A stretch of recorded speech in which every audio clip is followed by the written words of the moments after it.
Olá, pessoal, muito boa noite. Vamos iniciar mais um Trocando Figurinhas com um conteúdo bacana, né, que já vem com um combo. Vamos falar de personagens, geopolítica, história, geografia e muito mais. Vai ser uma conversa muito bacana, né, muito especial com um indivíduo que tem o gosto de chamar de amigo.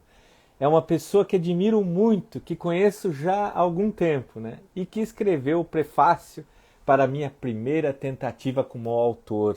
Olha aqui. Aliás, o prefácio ficou muito melhor do que o conteúdo do livro, diga-se de passagem. Então, vamos conversar com o autor do livro Vertigem do Chão. Vamos chamá-lo já já.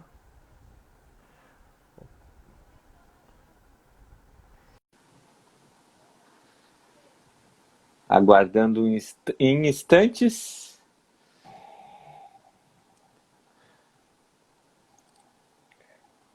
Alô, me ouve? Alô! Eu ia dizer, olha ele aí, mas até agora escutem ele aí. Pois é. Vamos ver aqui se tá no modo. Ah, olha. Oh, agora posso falar. Olha ele Agora, aí, César a Cruz da metade, a Paz. metade dele aí. Que alegria! Tudo bem? Tudo bem? E você está falando de Utrecht? Estou falando de Curitiba. Legal, legal. Olha, César, eu acho o seguinte, cada live aqui tem assim a Hum, duração máxima pelo programa, pelo Instagram, de 1 hora. Mas hoje eu sei. presinto que essa 1 hora assim vai passar como uma rasante de supersônico, assim, voando baixo, tá? Ave Maria. É Galera legal, vai entrando ser ali, muito bom. ó. No xixo Ó, ali, ó. olha Ave. só, uma galera aí, olha quantos Oi, leitores temos, ó, Valesca. Valesca Legal. Giordano, o Xixo, tá? Ó, Leandro, Ó, olha, Leandro. eu sempre falo a mesma coisa, olha, já se tornou internacional aqui, olha, de Portugal, De Leandro. Portugal. É, ele tá lá, né? Não sei se está. Eu vi o trocando figurinhas com Figurinhas. ele. Falando nisso, você já fez algum álbum de figurinhas antes da gente começar o nosso assunto? Fazia muito de campeonato brasileiro, quando era criança, né? Claro. Quer Sim. dizer, claro não, porque adultos também fazem, né? Alguns de Copa do Mundo, época de Copa do Mundo, fazia. E aqui em Curitiba eu tenho uma leve assim lembrança do álbum do Zequinha, né? Do palhaço Ah, sim. Zequinha. Ah, eu esqueci que você é bem Eu jovem, tinha é. esse álbum. Tem uma vaga, mas me contaram, né, que existia. Então, vamos lá, vamos para aquilo que a gente veio aqui hoje, além de, é claro, né, de ver você, rever você, porque é muito legal essa ideia do Trocando Figurinhas, é isso, rever os amigos, catar os amigos das antigas, sabe, naqueles É que faz verdade. tempo, né, e esse isolamento aí acaba distanciando a gente por um lado, mas a gente tem que tirar o proveito que ele traz de bom, né, e isso é uma coisa, um Exatamente. fator positivo. Exatamente. Olha aí, senhora, Verdade. tá entrando gente aí. Então, Ó, a César, Ana, legal. ah, então, se você conhecer, pode ir falando aí, tá? Ai, Leandro, Ana, eu conheço acho que todo mundo ali. é. Como é que foi? Vamos começar lá pelo início. Como é que foi o processo, né, de produzir o livro Vertigem do Chão para você? Uhum. É, bom, é o terceiro, né? O terceiro romance, então acho que para falar em processo for bem do início mesmo, acho que tem que falar um pouquinho, pelo menos rapidamente, sobre os outros dois, né, que vinham. Sim, O Pequena Biografia de Desejos, que foi lançado em 2011, e o Beijo de Schiller de 2014, né? Que eram assim, foram, claro, o primeiro, a estreia literária, no sentido de escrever romance, claro, eu tinha escrito, como várias pessoas fazem, né? Um caderno de poemas escondidos, né? Aquelas coisas que a gente faz jovem, adolescente e tal. Tinha alguns contos esparsos, nunca publicados, né? E só que o romance era o gênero literário que eu mais lia, né? E eu meio que me impus um desafio assim, né? De provar para mim mesmo que eu era talvez capaz. Será que é uma coisa que eu me perguntava? Será que eu tenho fôlego, né, para escrever um romance? Era meio que um desafio, né, para comigo mesmo, assim. E daí saiu o Pequena Biografia de Desejos, né? E depois o Beijo de Schiller. Só que os dois primeiros romances, eles têm, já para fazer a ponte para o Vertigem do Chão, né? Eles têm algo assim, talvez eu não tenha arriscado muito, porque os dois livros, embora os protagonistas sejam muito diferentes um do outro, eles têm algo em comum, assim, que eles têm uma ligação com a própria literatura, né? O personagem principal do o personagem principal do Pequena Biografia de Desejos é o porteiro de um edifício, né, que, claro, tem uma outra atividade, é uma pessoa muito simples de formação e tal, mas ele, de uma maneira meio insólita, ele herda uma biblioteca, né, e ele também ele se apaixona por livros, né, e tem um sonho de ser escritor e tal, né, e no segundo, que eu digo que são personagens muito diferentes, mas daí eu tenho um escritor mesmo, um escritor consagrado, desde Schiller, né, que também de uma maneira meio inusitada, assim, ele acaba sendo vítima de um sequestro, é refém, feito refém na própria casa e tal, né, então eles têm essa coisa de pensar um pouco a própria literatura, de colocar esse universo, né, e esse universo, assim, personagem principal e pessoas do seu convívio, a esposa, né, o amigo, o vizinho, as pessoas que moram no condomínio e tal. E aí o Vertigem do Chão foi uma tentativa de meio quebrar com tudo isso, né, e tentar discutir outras questões que me faziam a cabeça, assim, né, e sair desse pensar a própria literatura, né, dessa metalinguagem, da metaliteratura e tal, que a gente chama, né, que é a literatura falando de si mesma. Embora eu não ache que esse rótulo se aplique perfeitamente aos dois primeiros romances, né.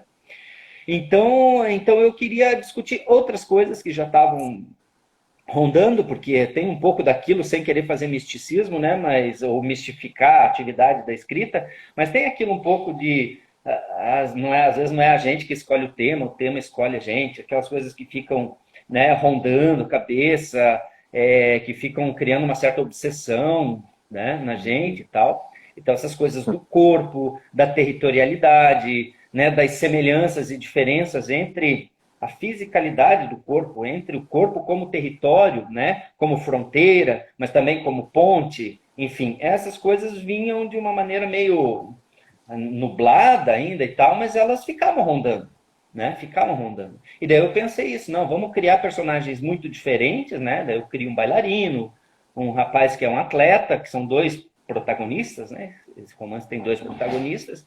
Então, um é um atleta, um é um bailarino, que tem no corpo, né? Pela atividade deles e tudo, algo muito importante, né? E que daí resolvem mudar de cidade, né? Porque o atleta, ele é holandês, e o bailarino é brasileiro, né? E ambos estão infelizes em seus territórios, né? Esses territórios, a gente pode ler a cidade deles, pode ler os corpos, né? As relações com o outro, né? Muita coisa cabe quando a gente pensa em território, quando a gente pensa em territorialidade, quando a gente pensa em fronteira, né? Claro, a geopolítica, a gente pensa em fronteira geopolítica, mas existe uma fronteira do corpo também, né? Existe um corpo que nos define, né? Que nos fecha para o outro ou que também nos abre para o outro. De que maneira o nosso corpo ele é poroso, de que maneira a gente é composto pelo outro também, né? Porque sem o outro a gente não existiria, a gente não teria essa nossa identidade. Quem a gente seria sem a figura do outro, né? Sem a aquisição de linguagem, quem é que nos ensina a linguagem? Quem é que nos torna humanos, se não a linguagem do outro, né? Sem isso a gente nem humano seria. Né? E dentro do que você está falando desse teu processo, assim, existe aquela ideia de que o autor, né, ele, quando constrói seus personagens, ele joga neles ali um pouco de si. Foi o seu caso nesse livro aí? É difícil falar que não, absolutamente, porque todos os personagens. Então, inevitavelmente, algumas coisas espelham ou representam. Espelham é ruim porque é uma coisa que parece muito fiel, né? Mas espelham coisas que estão passando pela cabeça. Agora, né, eu costumo dizer assim que a gente não é ninguém e está espalhado em todo mundo, né? A gente está espalhado em todos os personagens e ao mesmo tempo a gente não é nenhum deles. né? Por mais os dois primeiros livros que falam de literatura, os personagens são muito diferentes, né? Eu não consigo me reconhecer completamente em um, completamente em outro. Talvez haja traços, mas a gente distorce, né? A gente revolve, a gente às vezes acentua uma característica, né? Às vezes a gente subtrai uma outra característica, e assim vai fazendo de modo que eles vão se transformando e o saldo final, assim, ainda mais no Vertigem do Chão, né? Eu não consigo criar essa identidade, assim, como é algo muito comum da literatura brasileira contemporânea, que é a autoficção, né? Do escritor falar de si mesmo, recriando a sua própria história, mas às vezes o protagonista se chama, até o nome do protagonista é o nome do autor, né? E daí fica todo mundo, será que aconteceu? Será que foi isso que aconteceu na vida dele? Será que, né? Será que ele está falando?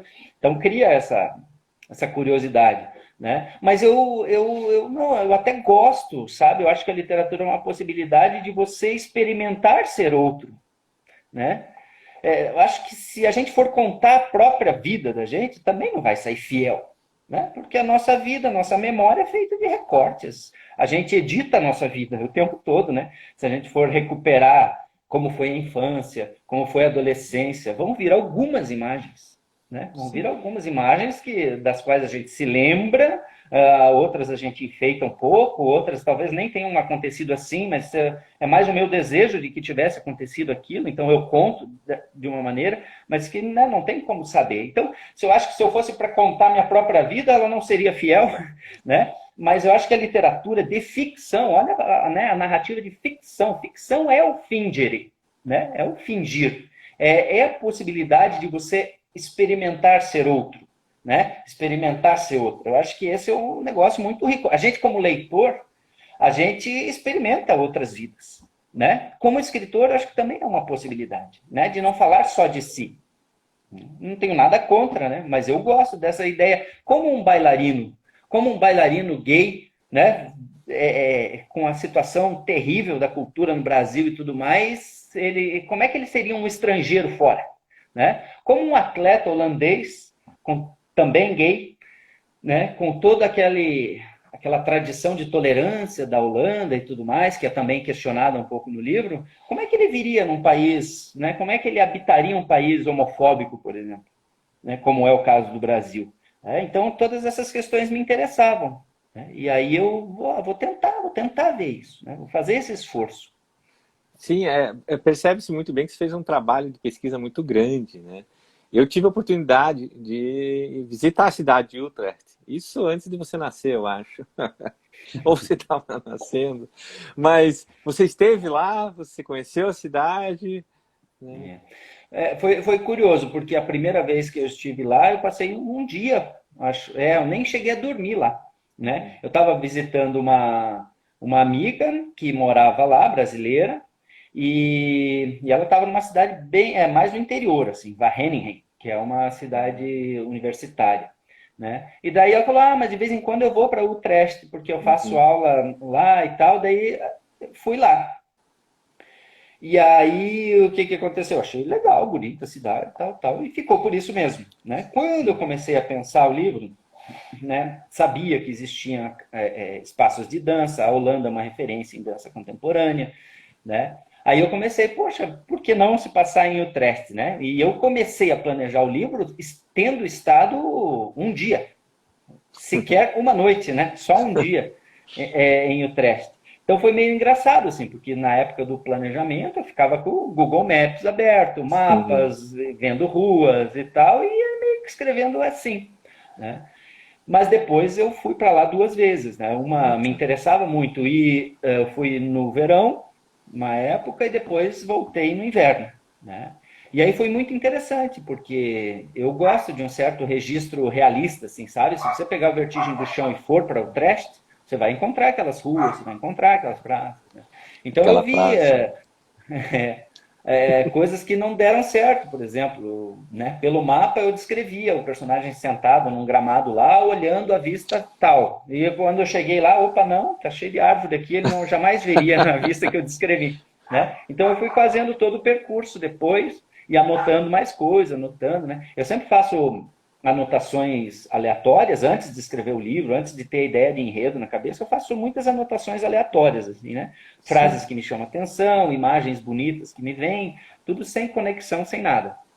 Depois, quando eu reúno isso, eu já tenho uma quantidade razoável de anotações aleatórias, eu tento dar uma costura para isso, né? Numero, 1, 2, 3, 4, 5, 6 e tal, né? E comecei a escrever o Vertigem do Chão, eu tinha talvez o quê? Umas 120 pequenas anotações aleatórias, né? Mas no processo, quando eu fui para lá, quando daí eu ia para os museus, quando eu caminhava pela rua, quando, nossa, eu fui acrescentando, acrescentando, acrescentando, eu tenho aqui minhas notas finais a chegar em 600 e poucas anotações aleatórias, assim, né?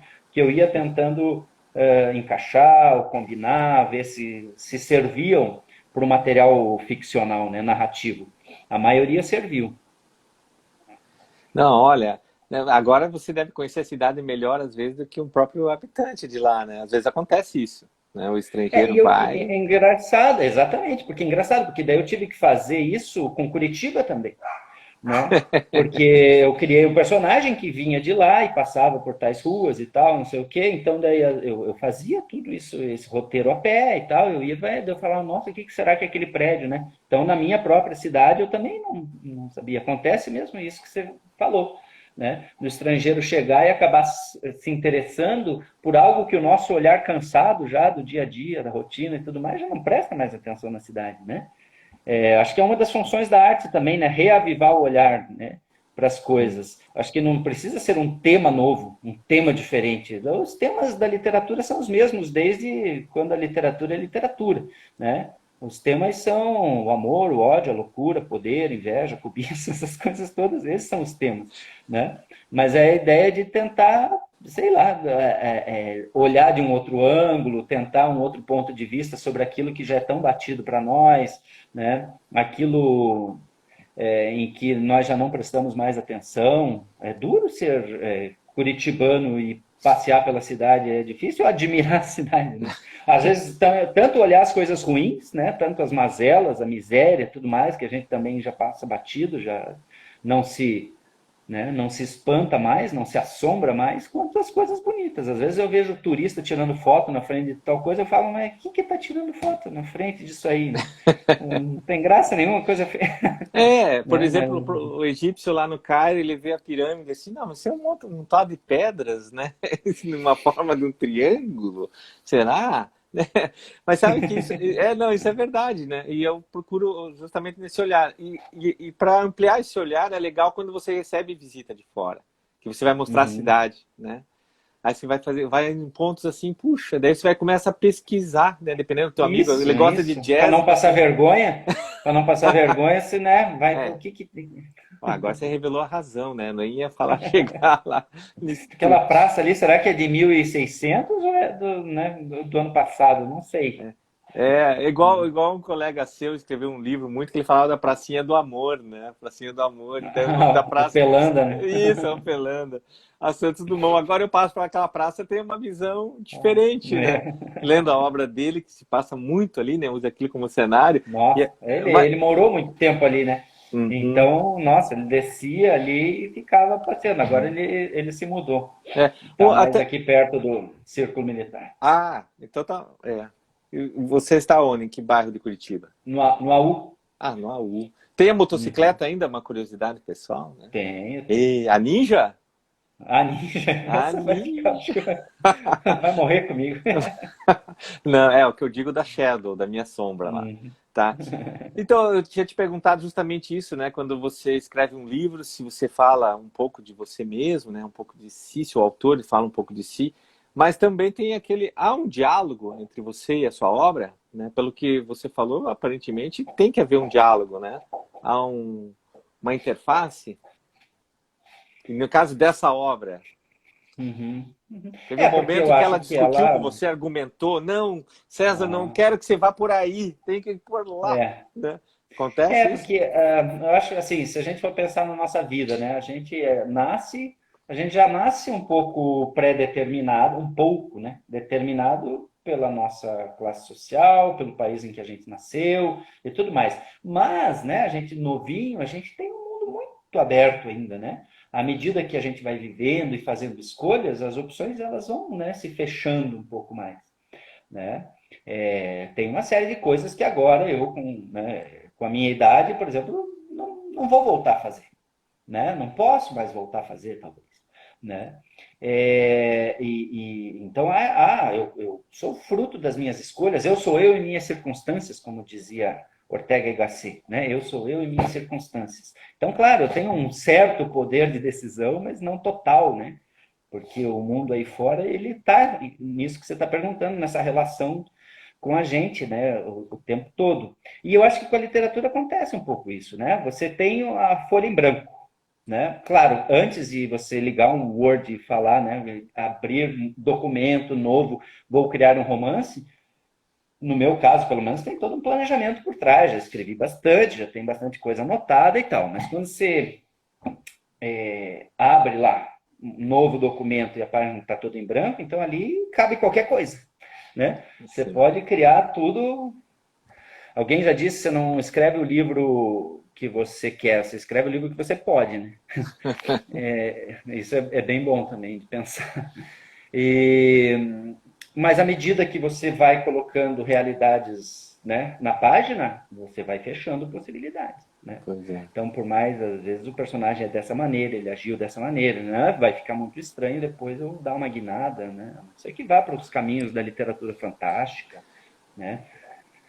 Existem muitos modos de fazer literatura, né? Agora, existe sim essa interface. Tem horas que a obra briga, ou tem horas que a obra não te deixa mais fazer o que você quer, né? Porque você precisa ser verossímil, né? Mesmo na literatura fantástica, mesmo se eu quiser criar mundos absurdos, mundos não sei o quê, você precisa passar uma credibilidade, não de que aquilo poderia acontecer na vida real, mas de que aquilo é possível acontecer ali, naquela narrativa, Isso né? mesmo. É. Uhum. Nossa, isso é fantástico, né? Eu tô vendo, você produz sempre workshops, né? Então ensina o pessoal lá, olha, né, da trilha da literatura, como ser um autor, escritor e tal. Eu já vi que você já deu várias dicas ali, eu vou anotar depois para ver se eu consigo trilhar um pouquinho, né?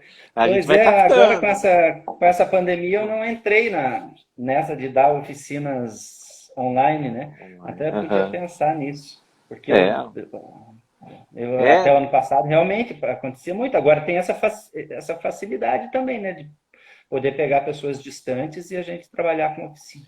isso, doe-se para o mundo, César, né? Pois é.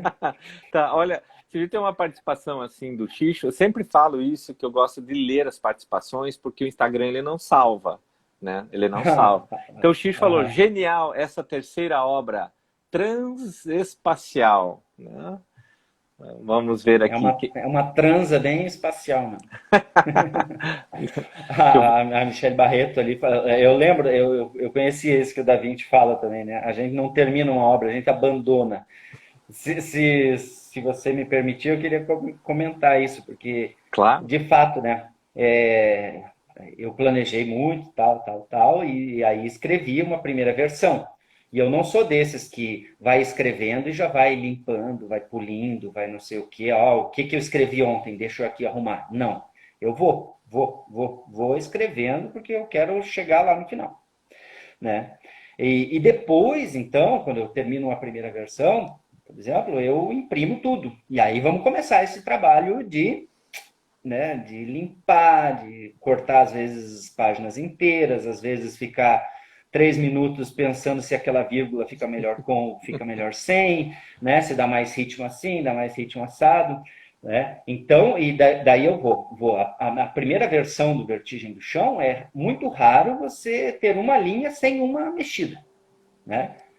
Geralmente toda linha, todas as linhas têm uma mexida. Ou uma mexida grande, ou um acréscimo, ou um corte, ou uma vírgula, ou alguma coisa. Tem. Daí eu vou lá, passo tudo a limpo no computador de novo, imprimo de novo. E aí começo a ler tudo de volta. Né? E aos poucos a folha, a página começa a ficar um pouco mais limpa, assim, com menos rabisco. Né? Então, para ter uma ideia, o Vertigem do Chão teve 8 dessas revisões. Né? E aí eu percebo, daí, que é isso que o Da Vinci falava, né? Que a Michelle, né? uhum, Falou ali de a gente não terminar, a gente abandona, porque Mas se eu abrir o livro agora, talvez eu queira mudar coisas, ou talvez eu pense diferente. É engraçado, porque às vezes na oitava versão eu mexia numa coisa que era voltar lá à primeira versão do que eu já tinha escrito, entendeu? Eu fico, não, aqui já está virando coisa de louco já, né? Mudar Você, por mudar e tal. sim, você guarda essa primeira versão? Você fica com ela Guardo, ou guardo. Aham, guarda? tem. Nossa, isso é Aham. muito legal, hein? Quando a gente fizer o É. Museu Então, César na Guarapari. oficina, na oficina, daí eu mostro, né, essas coisas, assim. Sim, Mostro porque. o planejamento todo antes, Hum, né, da primeira versão, daí mostro o meu sim, caso, não é, no caso, uma fórmula, né? É, sim. mas eu mostro pelo menos como funcionou para mim. Não, isso é muito bacana. Então você é o tipo Beethoven, né? Aquele mestre da música, porque o Beethoven ele fazia isso, ele, né, rascunhava, apagava, escrevia de novo, apagava, e saía aquilo que saiu, que todo mundo conhece, né? Nota 11. Ao contrário de É, Mozart, né? Existe, será, escritor igual Mozart, que sai aqui e já sai pronto? Não precisa nem de comprar borracha, apagador, nada. Tira até para eu acho deletar. eu não sei, eu acho um pouco de Será? mistificação, assim, sabe? Porque Sim. literatura é muito trabalho, né? A não Uhum. ser, claro, o planejamento que eu faço, por exemplo, antes de, como eu disse, ligar o Word ali e começar a escrever o livro. O planejamento que eu faço me poupa muito trabalho, né? Porque eu não começo assim do nada, vamos ver para onde a gente vai. Já ouvi escritor falando, não, eu escrevo para saber o que vai acontecer no fim, né? Vamos indo e vamos ver o que vai, para onde a narrativa me leva. E eu gosto de ter um resumo da história antes da história existir, sabe? Não estou dizendo que com isso eu vá me prender a esse resumo, não vou me prender a esse projeto, né? Mas ele me dá uma certa segurança, né? Então, eu acho que vou por aqui, vou por ali. O Beijo de Schiller, por exemplo, que é o segundo romance, eu tinha todo um projeto na cabeça, o início, o meio, o fim, mas o título, né, que dá a cena que dá nome ao livro foi nem tá no planejamento, né? É uma coisa que eu me permiti fazer depois e tal. É diferente de um engenheiro que às vezes não pode, né? Não pode mudar a planta na hora, na metade da construção, assim, vamos tirar essa viga aqui que não tá Olha, feia. César, até um tempo atrás eu falava assim que certas coisas eu não acreditava que aconteceu, como você está falando agora, mas hoje em dia eu estou acreditando que até pode, viu? Ele chega lá, vamos mudar tudo aqui, daqui em diante vai ser diferente, sei lá. Não, não, mas é muito legal isso. Agora, você sabe, você tem ideia, não sei, quanto tempo você levou dos teus 3 livros, por exemplo, do primeiro, desde que você começou até ele ser publicado, do segundo e do terceiro? Dá para traçar um gráfico aí? Isso é legal e é bem diferente uma da outra, uma história da outra.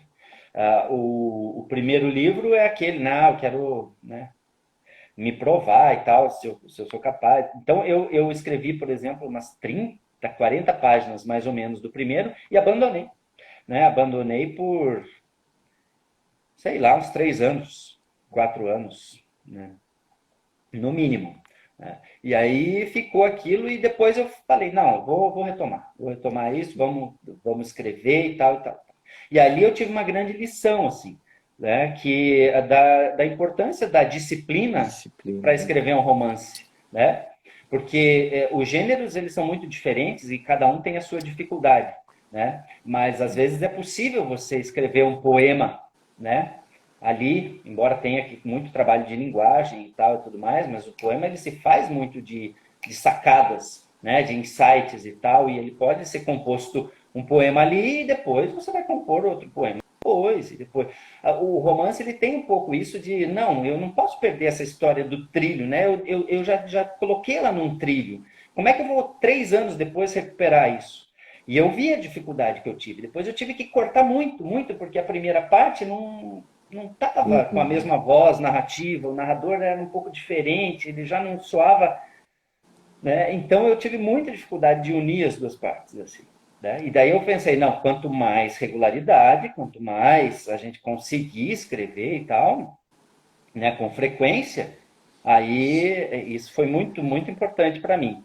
Né? Você tentar falar, eu vou ter esse ano tempo para escrever, como é que eu vou tirar? Como você precisar bater um ponto, mas sem patrão. Então você não tem ninguém te mandando trabalhar, porque ninguém pede para a gente escrever um romance. Né? A gente escreve de idiota, de metido, de sei lá o quê. Né? E, Então esse livro ele demorou, na composição ele demorou, né? Que foi essa primeira parte, depois sim, completei 3 anos depois e tal. E aí fui atrás, talvez tenha demorado 1 ano para achar uma editora e tal e publicar, né? O segundo livro foi o mais rápido, né? Mais rápido. A primeira versão, pelo menos sem as revisões, claro, né? Durante 60 dias, assim, num período de 60 dias, eu trabalhei 43. Né? Dá para entender isso? Né? Num período de 60 sim. dias, eu trabalhei durante 43 dias e eu terminei a primeira versão do livro. Né? Foi o livro, sem dúvida, o mais rápido assim. Claro, depois vem aquelas revisões todas. Sim. Né? E esse aconteceu daí, de dar certo uma série de coisas, assim, de eu escrever, revisar, tá com ele mais ou menos prontinho, e daí enviar para o concurso, né? Que foi o Prêmio Minas Gerais de Literatura e tal, que era para inéditos, né? Então eram livros não publicados, daí ganhou, né? E daí já no ano seguinte já foi publicado, né? Então esse acho que de cabo a rabo assim, foi o livro mais rápido, né? Mais rápido. E o E aí, Vertigem? aí o Vertigem é uma novela mesmo, né? O título, é você que escolhe os títulos ou você sugere o título? Sim. Não, eu escolho, né?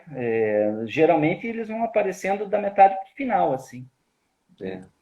Eu não tenho E, memória muito boa, mas isso eu posso garantir que é sempre da metade para o final. Dos três, né, eles vão surgindo na metade para o final. Alguns aparecem lá no final mesmo. Eu já terminei o livro e ainda estou pensando o título, né? Vou anotando opções e tal, né? É, ainda só para terminar, né, o Vertigem do sim, Chão, daí ele, além de toda a pesquisa, além do trabalho, não sei o que, ele demorou muito para ser escrito, né? Talvez 2 anos e pouco, 3 anos, assim, e demorou muito para ser publicado também. Né? Eu queria aproveitar a época de Copa do Mundo no Brasil e tal. Imagina, em 2014 eu já estava com ele assim, meio que pronto, assim, sabe? E aí foi ser publicado só em 2019, né? Daí entrou agente literário no meio, né? E daí eu sou agenciado e daí a gente fica tentando, né, sim. editoras, qual a melhor possibilidade, qual a melhor editora e tal. Então, esse período você tem que ter paciência. Até escrevi um quarto romance, né? Mas que ainda está na primeira versão, nunca revisei nada. Preciso pegar um dia que tiver tempo. Assim. Eu ia até te perguntar mais pra frente sobre isso, né? Sobre os seus novos projetos, se você já tem um Uhum. quarto romance, então já tem um quarto romance. Tenho a primeira versão escrita. Né? Essas suas obras, as três que tem até agora publicado, elas não se conectam, elas não têm uma conexão uma com a outra, né? Não, não. Não tem. E você, e O você já... autor. Ah, pois é, né? Então, o E autor. olhe lá, né? Porque eu também não sou mais o mesmo de 2011, nem o mesmo de 2014, nem o mesmo que publicou. Então, nem o autor, acho, só o RG do autor. Só o RG do autor. Sobre, sabe, uma vez, César, eu recebi de uma amiga, assim, né, de uma leitora que comprou um livro, aquele meu de Tai Chi, sabe, lembra? Né? Sim, sim. E daí eu achei uma coisa muito bacana, porque na sala dela ela coloca alguns livros, de preferência dela, porque se ela recebe visitas, ela coloca. E ela colocou o livro lá, e me mencionou e tirou uma foto, mencionou, né, e colocou a foto lá. Isso é bem bacana, né? Eu acho que tá na sala dela. Então, quando chega uma visita, tem 3 obras ali, 4 obras. Então, é muito bacana ver essas iniciativas, né? E fazer Uhum. parte lá, no teu caso, claro, tirando né? Aí o nível de literatura, mas Ah, a, né, a pilha, fazer parte de uma pilha nobre, né? Ou de alguém, de um amigo, ou de alguma seleção, né? No teu caso ali, o seu livro Vertido do Chão já está fazendo parte de algumas pilhas, né? Da seleção literária, por exemplo. Como é que se descobriu aquilo? Mandaram para você? Você de repente viu aquilo? Eu acho que eu tenho até uma tá. fotinho aqui, olha aqui, ó, fotinho. Ah, É o sim. teu livro ali, ó, tá lá o teu livro, Aham, aham. E bem né? acompanhado. Não, a Saramago, né? O que você quer? Né? Poxa, olha só. Quem me ajuda muito é a editora, sabe? Que esse O Vertido do Chão é pela Sim, editora Moinhos, né? E aí volta e meia a sim, Moinhos me marca. me marca daí no Instagram, principalmente, e tal, e daí eu fico sabendo, oh, que massa, oh, que legal, né? E Não, aí isso eu é muito corro fazer bacana. uma propagandinha. Eu vejo lá no seu Twitter também uns comentários de gente que não só lê o seu livro, ele parece que destrincha o seu livro. Você já aconteceu isso de algum comentário de alguém, uma leitura, falar da tua obra e você olhar assim, nossa, sabe que eu não tinha percebido isso? Ah, sim, sim, sim, total, total. Teve um do Beijo de Schiller que até me perguntou se o personagem tal realmente existia. Daí eu fiquei pensando, será que é possível, né, ter um tipo de leitura, fazer um tipo de leitura em que esse personagem seja imaginário, né? Eu fiquei pensando, olha, até que não é uma coisa tão descabida, né? E eu fui professor de literatura durante muito tempo, né? Então a gente sabe que como leitor, a nossa experiência de sujeito, ela determina a leitura que a gente faz de um livro, né? Existe um nível de leitura que é o nível linguístico, né? Então você vai Sim, ler Dom Casmurro. Dom Casmurro você vai ler, todo mundo que lê e que tem um certo, né, domínio de linguagem vai entender que o Bentinho, né, era apaixonado pela Capitu, chega lá no final, tem aquele lance de traiu, ou não traiu, tá? Então isso todo mundo entende da mesma maneira. Mas sim, existem outras camadas, né? Existem o modo como um livro bate na gente, na nossa experiência de vida, né? sim. Então, por mais que o texto seja o mesmo, lá as palavras são as mesmas, não, quem lia Machado, Dom Casmurro, né, no início do século XX, final do XIX, quem lê agora, né? Enfim, ou mesmo eu lendo com 17 anos ou lendo agora, então as leituras mudam muito, porque embora o texto seja o mesmo, né? O eu que se projeta ali, né? O sujeito que se projeta ali, também coloca sentidos no texto, né? Então isso acontece de um leitor ler o livro e ter algumas sacadas que eu vou, que bonito, né? Que legal, super possível. Né? Por isso que é cruel com aluno de literatura você fazer prova de marcar X, né? Porque daí é só uma resposta possível, né? E tem essas lendas de que autores que caíram no vestibular erraram questões sobre o seu próprio livro. Né? E eu acredito, não sei se é lenda ou não, mas eu acredito que seja perfeitamente possível. Né? Sim. Isso me lembra aquela história do Charlie Chaplin, que ele estava sem dinheiro, ele precisava ganhar algum, ele entrou num concurso, ele já era famoso, entrou num concurso do melhor, né, Charlie Chaplin. E ele foi lá no concurso, ele tirou o terceiro lugar. É mais ou menos, isso me lembra, né, alguma coisa nesse sentido, né. E, bem, esse livro está dando o que comentar, né? E comentários ótimos. Então, como é que você lida assim com esses comentários, as análises, né, que fazem dele, elogios e críticas? Como é que você faz assim? Crítica eu leio, mas depois eu apago, ou eu vou ver se procede, É, se não procede? Como é que é esse processo com você? não, eu leio de tudo, né? Esses dias mesmo, né, naquele site Goodreads, né? Uhum. Que eu não conhecia direito e tal, e esses dias fui conhecer, e aí, claro, fui dar uma xeretada lá, ver se os livros estavam lá, né? E aí tinha uma crítica bem ruim pro Beijo de Schiller, por exemplo. Daí eu É, li assim, pô, né, dá um negócio assim, mas eu vou falar, eu penso assim, mas, pô, né, o cara tem todo o direito de achar isso do sim, livro, né? Então não curtiu, não bateu, não gerou uma expectativa, achou coisas ali, normal. Assim como tem gente que adora o livro. Tem amigo que adora o livro, mas daí a gente fica sempre desconfiado, né? Porque é amigo. Tem gente que, né, que eu não conheço e vem e comenta, e isso é muito legal, porque, afinal de contas, a gente escreve para quê? Né? Escrevo, claro que eu escrevo para ser lido, né? Claro que eu sim. escrevo porque eu acho que eu tenho algo particular a dizer. Né? Claro também que eu sei que eu não sou Machado de Assis, sei que eu não sou Guimarães Rosa, mas talvez eu tenha um modo meio próprio de ver uma determinada situação, né? E de querer discutir isso e que, quem sabe, isso reverberar no outro também. Né? Também poder ecoar no outro e fazer ali reboar um pouco revolver um pouco a estabilidade, né? Revolver um pouco o lugar comum, que é isso que eu busco quando eu leio um livro, né? É revolver o lugar comum, é revolver aquilo que a gente já tá sedimentado, que já está posto, acabado. É um pouco arrumar sarna para se coçar, né? para discutir a existência, para ampliar o jeito de ver as coisas, para, às vezes, com certo prazer, confirmar alguns pensamentos, ou, né, aquela pausa admirativa de você fechar o livro e falar, puta que pariu, né? Que coisa linda. Olha a imagem que esse autor, que essa autora, né, criou para determinada situação. Então, poxa vida. Né? E no Vertigem do Chão, ele trata desses dois universos paralelos, né? Duas realidades paralelas ou dois universos paralelos. Eu queria saber o que você acha, por exemplo, dos dois universos que também andam paralelo, do digital com o impresso, da literatura digital com o impresso. Como é que é para você isso? Como é que você vê? Não, bem, você sabe, né, dos argumentos. Eu gostaria de saber a tua visão sobre isso. Ah, como leitor de livro digital ou livro de Sim, papel, isso? isso, É. Eu tenho o Kindle, né? O sim. livro digital, embora assim, eu na pandemia esteja bastante triste, fico me culpando muito e tal, porque eu estou lendo muito pouco, né?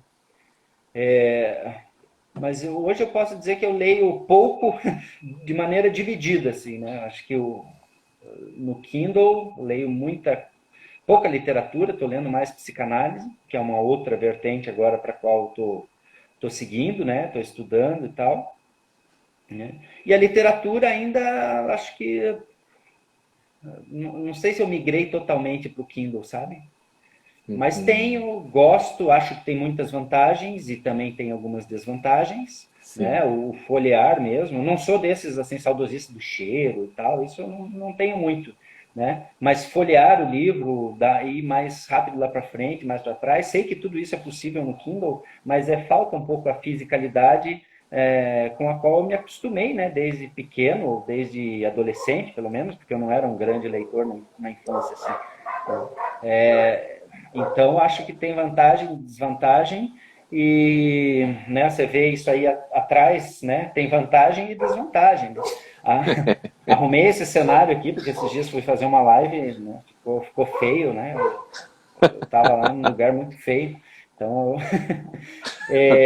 então é legal, né, para ostentar. Não sei se você viu um programa do Porta dos Fundos, que o cara fica com o Kindle aqui atrás, assim, né, porque todo mundo aparece com um estante de livro, né, daí fica a mulher do cara virando os livros para ver os livros que ele leu em Kindle, assim. É bem Eu ia te engraçado. perguntar se o visual atrás era virtual, um chroma key, por exemplo, ou se eram livros mesmo. Porque o meu é Daqui a chroma pouco key, aqui em tá cheio volta de fica livro, mas verde, né? o meu aqui, né, tá cheio de livros. É que vocês não estão vendo, eu quis colocar uma cortina, né? Ah, sim, para não Tá? ostentar, né? Para não ostentar. É, para não. Mas é isso mesmo, né? Tem esses cenários. Olha aqui, a Valesca fez um comentário para você. Deixa eu ler aqui, deixa eu voltar aqui. Adoro os textos e crônicas que você escreve, César. Né? Ela também é uma leitora sua, né? Aqui Ah, sim, a pois é. assinatura do Kino é muito boa para aqueles livros que a gente quer ler, mas não ter, né? Ah, é. Porque tem aquela assinatura, né? Você paga tanto por mês e daí lê o que quiser, né? O que Sim, tiver disponível ali, né? né? Eu me lembro que lá na minha adolescência A Ju. eu comprava livros, então chegou uma época lá que tinha acho que uns 3.000 livros, assim, tinha muito. Aí um dia caiu, assim, sei lá, um banho de gravidade puxou a consciência, aí eu comecei a guardar só os livros que interessavam, né? E doei para bibliotecas e tal, porque é muito bacana Aham, fazer se aham. circular os livros, né? É. Incentivar a leitura. Olha lá o Eu Xixi, fiz olha lá. agora Oi. recentemente, olha, Ana, que legal, Ana. Não, eu fiz recentemente isso. Eu fiz uma parte de doação e outra parte eu coloquei à venda, né? Então estou com uma lista que se alguém quiser entre em contato aí, que eu tenho uma lista de livros para vender, livros e Isso. CDs, Depois se deixa ali no chat lá o contato. tá? Bem, tem o contato aí. Olha, Uhum. o Xixo aqui ele fez um, né? Olha, então eu vou deixar que o autor do Vestígio do Chão ali leia, né? Qual a Tá do vendo? Xixo? É ali, ó, vai aí uns versos Ah, entre Holanda e o Paraná. tu lipas, quanto a mim, eu cá lipto. O lipas e o lipto. Que ótimo. O Xixo é bom, né? O Xixo tinha que publicar mais o que ele escreve. Estava conversando com ele hoje sobre isso, né? Ele também tem uns amigos lá, o Lincoln e tal, que escrevem poemas e poesias, né? Enfim, ele estava falando exatamente sobre isso hoje, né? E vou aproveitar o espaço que a gente ainda tem. Eu gostaria que você fizesse assim uma propaganda do seu livro, você, o autor fazendo a propaganda do seu livro. Por que que eu, que não conheço, assim, porque me convença para eu ler esse Vertigem do Chão aqui. Embora ali saia invertido, né? Mas, Uhum. deixa eu ver, vou colocar uma figurinha. Vai lá. Bom, Parece aquela coisa de se Big eu, Brother. Você tem 30 se eu segundos. fosse, se eu fosse bom de falar, eu não escreveria, né? Boa, gostei dessa. Seria Gostei. publicitário, né? Não, ó, acho que o Vertigem do Chão discute questões contemporâneas importantes, né? Tanto para o nível, assim, digamos, do sujeito, né, da questão de si mesmo em relação ao outro próximo, né, ao outro que te dá uma identidade e de repente você é arrancado, ou você opta por sair desse chão, né, e habitar um outro chão, né, cujo olhar do outro nem te vê. Né? Então, o que acontece com os dois protagonistas? Eles saem do seu próprio chão em busca de um outro chão, de um replantio, de um novo enraizamento, né? E a gente sabe que nem sempre a terra acolhe, né, esse novo enraizamento. Então tem essa questão do sujeito, né? Eu acho que podemos pensar por aí. Tem essa questão, um dos lados, né, que a gente pode pensar, essa questão do sujeito consigo mesmo e com o outro que lhe confere uma identidade. Né? Quem sou eu a partir do olhar do outro, ou no caso dos migrantes, porque eles acabam saindo de suas terras, quem sou eu sem o olhar do outro? Quem sou eu numa terra estrangeira? Quem sou eu numa língua estrangeira? Né? Que são línguas muito diferentes entre si. Né? O holandês chega aqui falando inglês, mas ninguém aqui fala inglês. Né? E quem são? E daí acho que a gente faz uma ponte com a outra questão que eu acho, né, cara ao livro, que é o lance geopolítico. Né? Quem é esse estranho? Olha a etimologia: estranho, estrangeiro, né? Experiência. Né? Então, a experiência como uma travessia, como você sair de um lugar em que você é um e chegar num outro lugar em que você será outro, porque você atravessou, você teve uma experiência. E o lance geopolítico é isso, porque os personagens eles vão encontrar, né? O brasileiro sai daqui do Brasil, vai para a Holanda, vai encontrar um português, vai encontrar uma marroquina, né? Vai encontrar outros holandeses. O holandês vem para Curitiba e aí acaba ficando amigo de um haitiano. Né? E como essas imbricações, como isso se converte ou em diálogo ou em ruptura, ou em atrito. É. Né? Então, as várias fobias também acho que aparecem no livro, a islamofobia, né, o fundamentalismo religioso também, a homofobia. Né? Eu acho que são questões quentes, candentes, pungentes, né? Que alguém que minimamente antenado em pensar sobre si mesmo e pensar o mundo, né, eu acho que ele pode interessar. Né? Existe uma coisa que se criou em torno do livro, assim, que conforme algumas resenhas apontam, dá a impressão que é um livro difícil de ler. Eu, particularmente, não acho um livro difícil de ler, daqueles que você lê suando e tal. Ele tem uma estrutura narrativa um pouco diferente, né? Mas, por mais que seja um livro complexo, eu acho que eu acho que o leitor, assim, 15, 20 páginas de leitura, ele pega todo o mecanismo da coisa e vai embora. É. Não, ele é fantástico. Você sabe que quando eu estava lendo esse livro faz tempo, né? E ele também conversou com a realidade. Aquela parte eu não vou mencionar muito, né, para não criar um spoiler aqui, né? Com a academia em Curitiba aconteceu algo meio parecido, estava acontecendo. Eu falei, olha só, né? Você escreveu uma obra de ficção, mas ela Uhum. também encontrou seu ponto numa realidade, né? E é Uhum, uma uhum. triste realidade para quem for ler o livro, É. né? Aquele Dá da... impressão que o livro foi lançado em 2019, mas eu já, né, não quero assim me colocar como premonitor, um livro É, premonitório, mas ele foi escrito em 2014, né?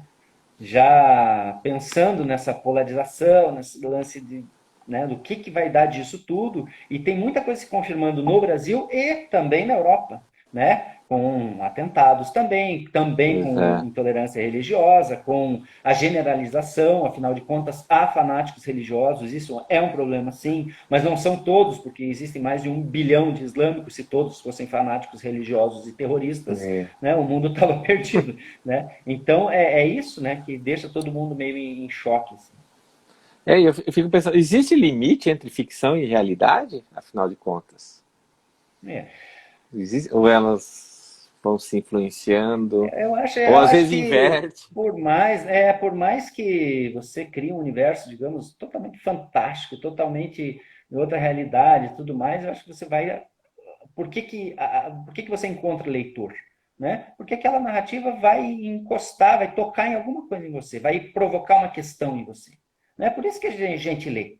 Né? Seja para divertir, seja para refletir, seja para as duas coisas ao mesmo tempo, seja para chorar, é porque essa obra ela te engata, ela te enlaça, ela te cutuca, ela, né, te propõe uma questão. Né? Então, nesse sentido, acho que toda leitura tem essa capacidade, né, de dialogar com o sujeito, né, e com a realidade do sujeito. Né? Então, acho que sim, a resposta é sim. Não é uma pergunta, viu? Não, é uma pergunta, mas é mais para uma É, né? reflexão, né? Para levar uma reflexão. Olha só, olha quem está entrando aí, tá nos acompanhando. Você tem o hábito de ler assim mais de um livro de uma vez? Por exemplo, vários livros? Eu sei que Agora sim. é, Na minha vida de leitor, geralmente não. Atualmente porque eu tô um pouco mais disperso, sabe? A pandemia não me concentrou, não me focou. Eu acho que, pelo menos não na questão da leitura, ela me sim, dispersou um pouco. Então eu leio coisas mais dispersas, pego um texto aqui, tenho um livro lá onde eu escrevo, né? Tem no quarto, tem aqui sim, atrás. Então, às vezes, eu pego coisas esparsas, leio um pouco, grifo um pouco, anoto. Porque eu também agora, como atividade, eu estou fazendo muita tradução, né? uhum. Então, e a tradução exige uma leitura, só que é uma leitura super lenta, né? Mas então é uma coisa cansativa também, né? Às vezes quando eu saio de um trabalho de tradução, às vezes eu não estou muito querendo pegar outro livro para ler, né? E Então isso quantos idiomas você fala? Italiano, inglês, francês, romeno? assim, depende do fala, né? Mas assim, para me virar e tal, são essas aí que você falou, o Olha, o português, último que eu falei foi né? romeno, tá?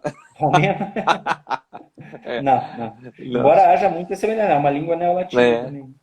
exato. Mas, assim, para falar, daí eu acho que mais o italiano, o francês me viro também, o inglês não morro de fome, né? Sim. Mas daí para ler daí o espanhol já vai melhor também. Tá, e aí já deve ter passado na tua cabeça, né, um idioma para lançar um livro, né, num outro idioma, né?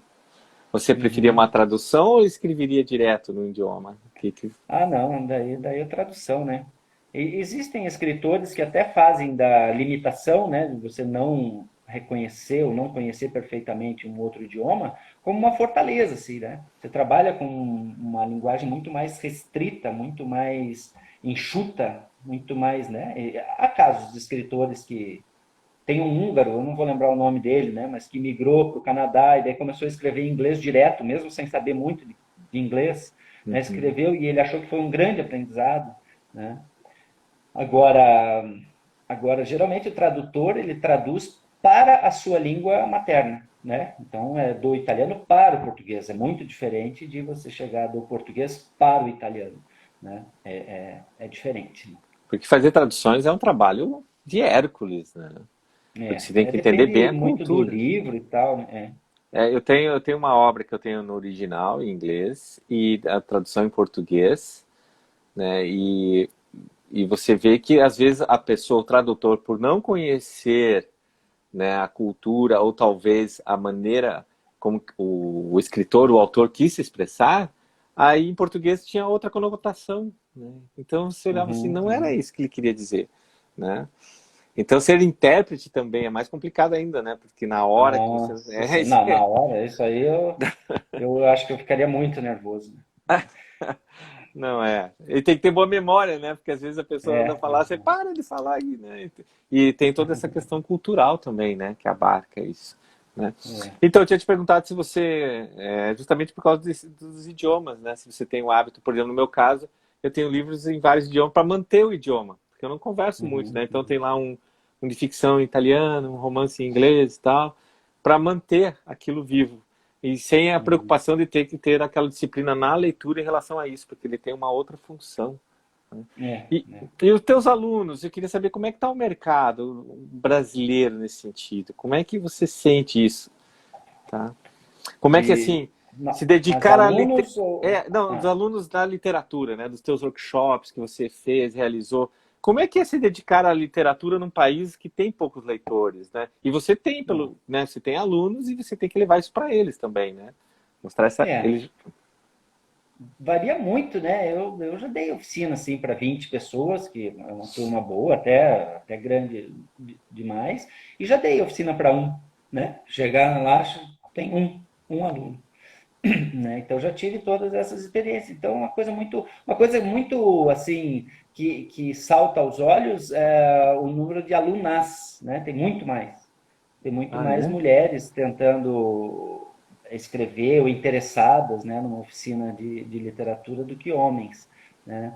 Isso é uma coisa que chama bem atenção em vários lugares, não só aqui em Curitiba, mas eu já viajei, né, no interior do Paraná, outros lugares do Brasil mesmo e tal, e sempre um predomínio feminino, assim, né, o que é bem interessante, né? Agora, eu sempre me baseio naquela ampla pesquisa, eu acho que é a pesquisa maior que a gente tem aqui no Brasil, que é o Retratos da Leitura no Brasil, né? Todo mundo que quiser, acho que sai a cada 2, 3 anos, assim, um grande retrato, o que está se vendendo, o brasileiro está lendo, quantos leram, quantos livros por ano, tem lá tudo esmiuçado, Sim. assim. Mas é um cenário triste mesmo, né? É. O otimista diria, olha quanto mercado a gente tem, né? Olha, né? Quanto a gente tem para É. conquistar, já pensou, né? Mas é triste mesmo, assim, né? A gente acha que, às vezes, sai uma resenha, sai outra, a gente acha, nossa, que legal, o livro está sendo comentado, né? Mas isso no universo total é muito pouco, né? Sim. Eu não sou muito otimista, assim, quanto a isso, né? Ó, tem uma pergunta ali para você, ó. Michele Barreto? Não Não será... será cobrança por uma vida Pode que ler. dê dinheiro em vez de fazer o trabalho criativo? É porque, né? Até existem profissões criativas que são bem pagas, sei lá, né? O cara é programador de TI, trabalha com um certo tipo de criatividade, né? Sim. Mas os livros sempre foram um tanto perigosos, não sei se é meio chavão isso que eu vou falar, né? Mas os livros nunca foram muito bem vistos assim, a não ser aqueles livros que já confirmam um pouco aquilo que você quer saber, mas os livros que te fazem cair do cavalo, os livros que te desestabilizam, eles sempre foram inimigos, né?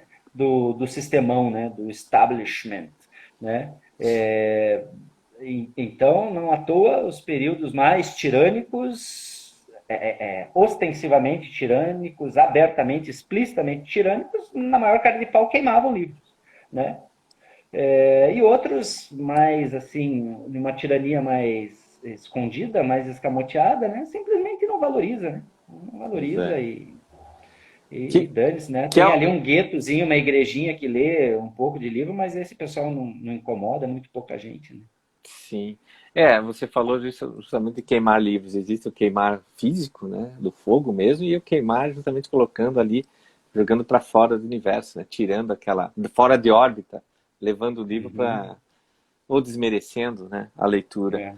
né? Deixa eu só falar, porque a Fala. Michelle aqui ainda está falando, no caso de haver menos homens, não será por essa cobrança, né? E tem um texto do Mário Vargas Llosa, né, que ele vai falar por que o romance hoje em dia, né? Afinal de contas. Ele fala que é muito comum isso, né? Chega a fila de autógrafos lá, ele está dando autógrafos, geralmente são mulheres, a maioria pelo menos, né? Mulheres, mas às vezes chegam engravatado lá com o livro, né, para ele autografar, né? Mas o cara já chega se desculpando. Ó, veja, isso aqui é para minha mulher, isso aqui é para minha filha, né? Porque eu não tenho tempo, é muito tempo, né? Porque é uma coisa que a gente mais ouve, né? Ah, eu É, gosto, mas eu não tenho tempo, né, de ler, né? Às vezes a gente todo tem que mundo, ver o que a gente prioriza, né? Eu não sou hipócrita, eu estou falando que a pandemia me dispersou um monte. Às vezes eu fico rolando que nem um idiota timeline, né? De rede social e podia estar fazendo coisa mais interessante. Fica respondendo essas lives desses amigos que não tem o que fazer, né? Não, não, isso é importante, não. Não. Isso sabe o que que é? Faz a gente, né? Provoca a gente a construir um discurso, né? Isso também é um jeito de você sair da comodidade, ou só dos próprios pensamentos fica aqui, né? Obsessivamente rodando, né? Quando alguém pergunta, você precisa tirar daqui, né? E verbalizar isso, transformar isso em linguagem. Isso é bem interessante, é bom. Muito bom. César, nosso tempo. Olha, eu falei para você do voo rasante, né? Então, para quem está nos Nossa, eu ouvindo, não tenho olha, ideia de quanto tempo é. ó, Temos 16 pessoas. Eu queria agradecer mesmo, não, pessoal. tem mais, você vai ver depois. Aí isso aí não é verdade, tá? Tem 5.342, mas você não está vendo isso agora. Então, Tá bom. gente, ó, eu recomendo, meus amigos, enfaticamente, uma leitura Vertigem do Chão, para quem não leu, tá? Bem narrado, as tramas estão bem interligadas, como o César já demonstrou e está aqui. Comprove. Veja se ele falou a verdade do livro. Dá uma lida, né? Daí, né? Vai ver. Né? Então, o César aí discorre maravilhosamente sobre tudo isso e fala sobre esse lado humano que envolve nossas vidas, de uma forma ou de outra. César, muito obrigado mesmo, cara, de coração. Foi um prazer revê-lo. Temos que voltar para os nossos cafés quando acabar essa Café. coisa. Tá o Isso. Leandro aí, ó, mandando um ótimo para nós, Oh, tá? que maravilha. Não sei E se é eu estou devendo um pão de queijo ou é você que está devendo um pão de queijo, já esqueci. tudo bem, a gente um paga pro outro, tá? Valeu, então, um beijão para todo Oh, mundo, tá? obrigado, Leves. Eu que Obrigado a todo mundo agradeço. aí. Eu consegui responder uns, outros foi Ficou passando e tal. Desculpa, mas muito ótimo. Obrigado, César. Sucesso! valeu. Tchau, tchau. Tchau, Valeu, tchau. obrigado. Tchau.